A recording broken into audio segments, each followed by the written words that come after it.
पिछले अध्याय में श्री कृष्ण जी भगवान द्वारा अर्जुन को ज्ञान, कर्म और संन्यास का जीवन में महत्व जो है उसके बारे में बताया और ईश्वर के पृथ्वी पर जन्म लेने के संबंध में भी कहा कि जब जब धर्म की हानि होती है और अधर्म में वृद्धि होती है तब तब परमात्मा साकार रूप से पृथ्वी पर प्रकट होते हैं।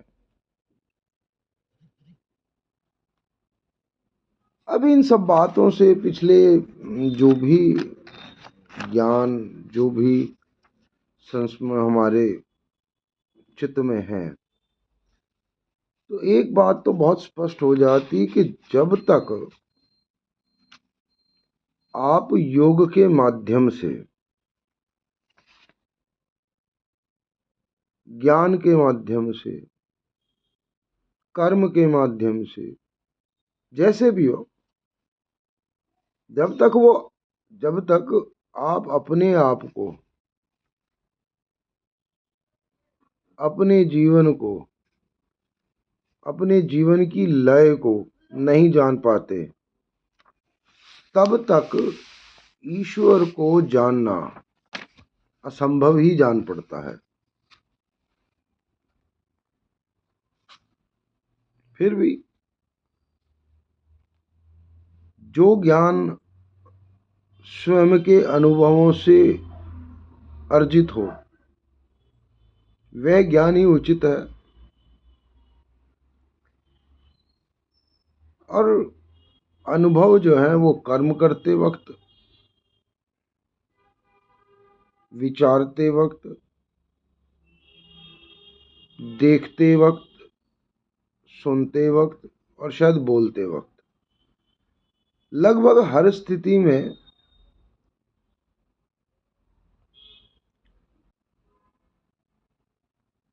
हम स्वयं के अनुभव से, स्वयं के विचार से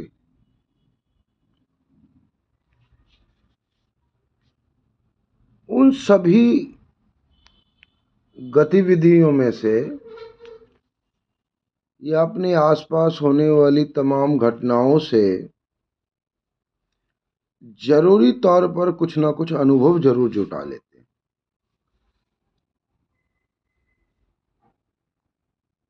अब श्री कृष्ण भगवान जो है वो अर्जुन को अनेकों प्रकार से जो है वो कर्म योग के बारे में बता रहे हैं। बीच बीच में श्री कृष्ण भगवान ने ज्ञान योग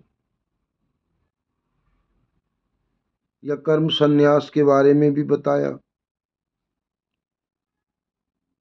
अब इन सब ये जितनी भी बातें हैं इन सब में भी सुन करके, विचार सुन करके, श्रीमुख से विचार सुने उन्होंने, ब्रह्म से उन्होंने विचार सुने, उसके बावजूद भी अर्जुन यह निर्णय नहीं कर पा रहा कि इन दोनों में से कौन सा साधन श्रेष्ठ है। अब यही कि जब तक स्वयं के अनुभव से न गुजरेंगे तब तक कैसे जानेंगे।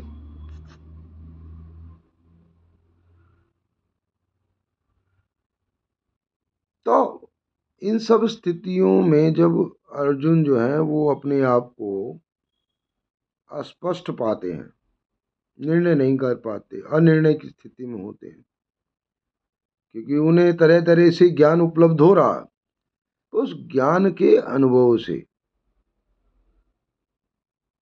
वो स्वयं से नहीं जोड़ पा रहे, तो वो प्रार्थना करते हैं कृष्ण जी से कि भगवान समझ, बस सुन रहा हूं अभी तक, समझ जब आएगी तब आएगी।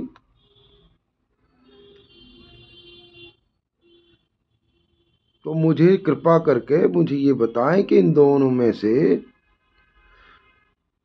कौन सा मार्ग श्रेष्ठ है जिससे कि मैं इसे अपनाकर जो है वो कुछ निर्णय लेने की स्थिति में आऊं।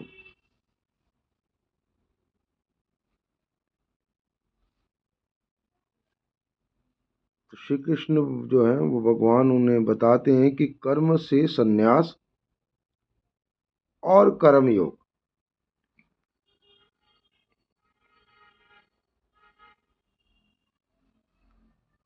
ये दोनों ही कल्याणकारी हैं, दोनों ही सुगम हैं। परंतु इन दोनों में भी संन्यास से कर्म योग के जो साधन के सुगम होने से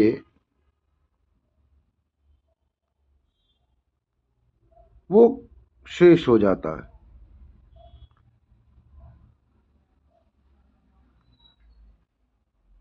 क्योंकि नव साधक जो होता है, जो जो जो इस तरह से जो शुरुआती प्रारंभिक जो ज्ञान अर्जित करता है, जो साधना में आता है, समय, साधन और साधना, और जो साधना करता है नया नया साधक, उसके लिए आसक्ति रहित होकर कर्म करना, अपनी इच्छाओं का समापन करना, ये सब आवश्यक हो जाता है उसके लिए। और ऐसे अनासक्त, मतलब बिना इच्छा के जो कार्य किए जाएंगे, जो कर्तव्य कर्म करने में जो साधक का जो कर्तापन का जो अहम है, वो थोड़ा सा शांत होगा, थोड़ा सा मध्यम हो जाएगा, और उसके चित्त में जो तीव्र मनोवेग हैं,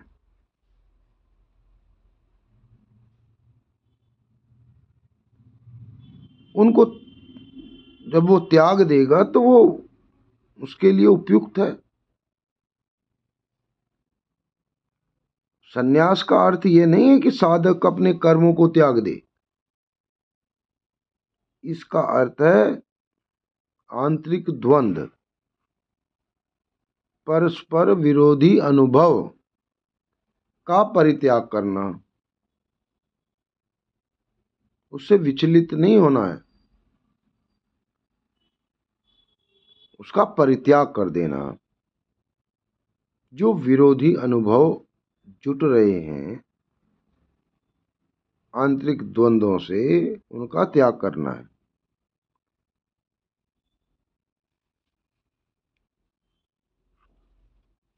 तो श्री कृष्ण भगवान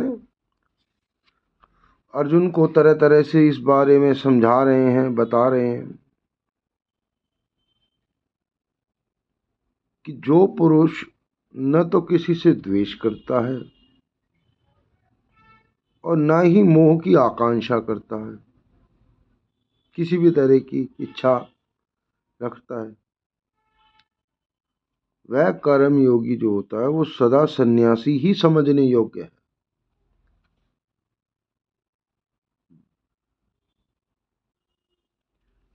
क्योंकि ऐसा व्यक्ति जो है, ऐसा जो मन है, चित्त है, वे सभी राग द्वेषों से मुक्त हो जाता है। और ऐसा जो योगी होगा, ऐसा जो, क्योंकि वो जो मनुष्य है जो इस तरह की साधना कर लेता है, तो वो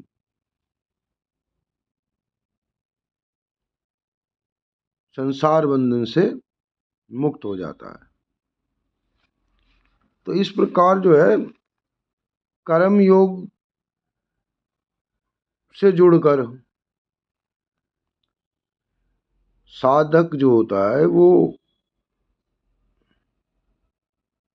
संन्यास योग में बिना प्रयत्न के प्रवेश कर लेता है।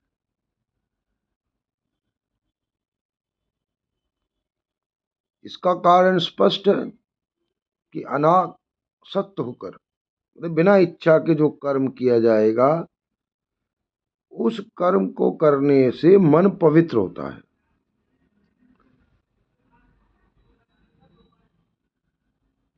और पवित्र मन ही जो है वो चिंतन मनन ध्यान करने में सक्षम हो जाएगा।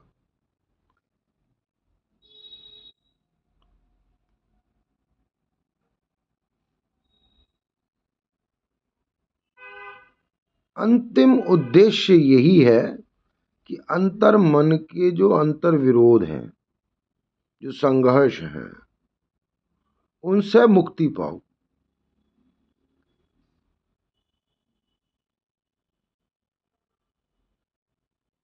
क्योंकि वो जो मुक्ति है, जो अंतर विरोधों की जो मुक्ति है, उनसे जो है वो मन जो है वो स्थिर, शांत और उत्साहपूर्वक परिश्रम और कर्म में रत हो जाएगा।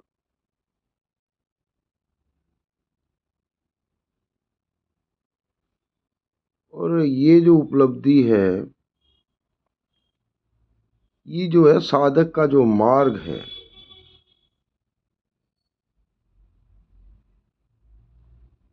उसमें जो है परमात्मा का जो अनुभूति है, उसकी जो जो परमात्मा की जो उपस्थिति है हमारे हृदय में, उसका प्रकाश जो है वो हमें दिखाई देने लगता है।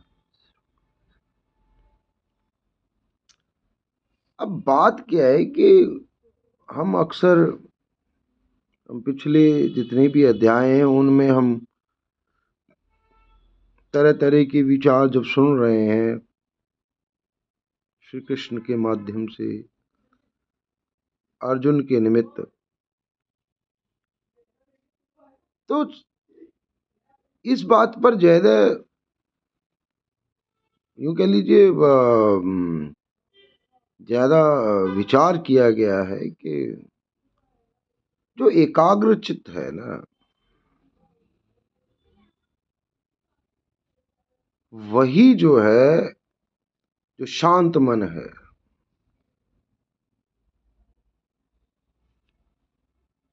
वही विराटता को हासिल कर सकता है।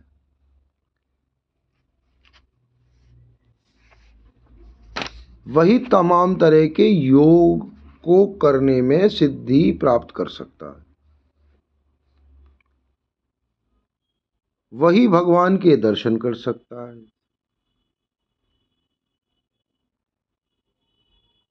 इस बात पर ज्यादा बल दिया गया है अर्जुन को कर्म करने के लिए। हर तरह से जो भी श्री कृष्ण भगवान ने जो भी वचन कहे हैं, जो भी विचार रखे हैं उसके सामने, वो सब युद्ध को प्रेरित वो तभी होगा जब उसका मन जो है वो शांत होगा, एकाग्र होगा। क्योंकि एकाग्र होकर वह परमात्मा के निकट हो जाएगा, परमात्मा के शरणागत हो जाएगा। और जब ऐसा होगा तो स्पष्ट तौर पर उसके लिए जितने भी अवरोध हैं, जितनी भी मानसिक प्रताड़ना है इस वक्त संसार को लेकर, संबंधों को लेकर, भाव और विचार को लेकर, वह सभी स्पष्ट हो जाएंगे।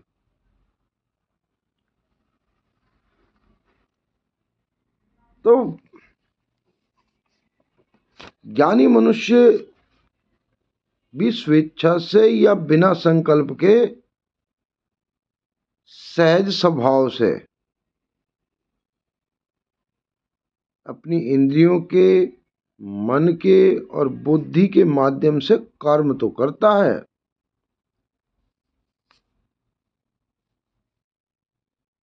परंतु उस कर्म में उसके भीतर जो न तो अभिमानी होने का भाव आता है, न अहंकारी होने का। वह इस तरह व्यवहार नहीं करता, कर्म करता है,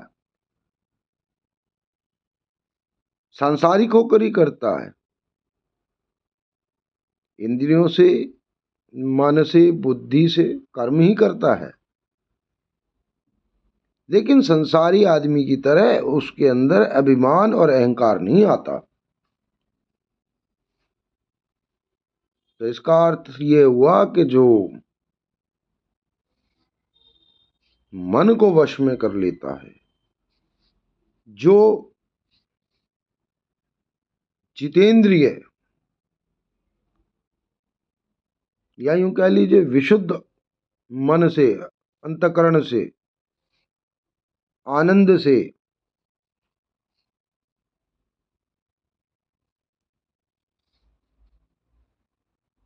संपूर्ण जो आत्म स्वरूप परमात्मा है,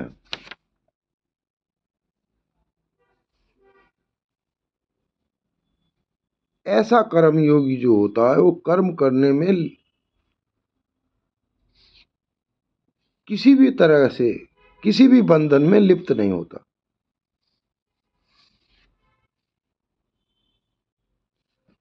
और ऐसे में ही उसे जीवन की शांति प्राप्त होती है, राह मिलती है,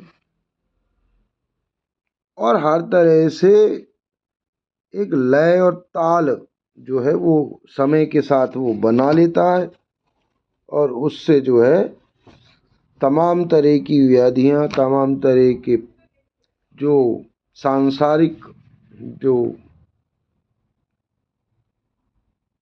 जो विरोधाभास हैं जीवन के, उन सब से उनका परिचय होता है उसका, और उसमें से वह अनुभव के तरह से, अनुभव, स्वयं के अनुभव से वह जो है अपने चित्त को एकाग्र करता है, और ऐसे में जो है वह इस जीवन रूपी युद्ध क्षेत्र में अपने आप को जो है थोड़ा सरल और सहज होकर अपने लिए मार्ग प्रशस्त करता है।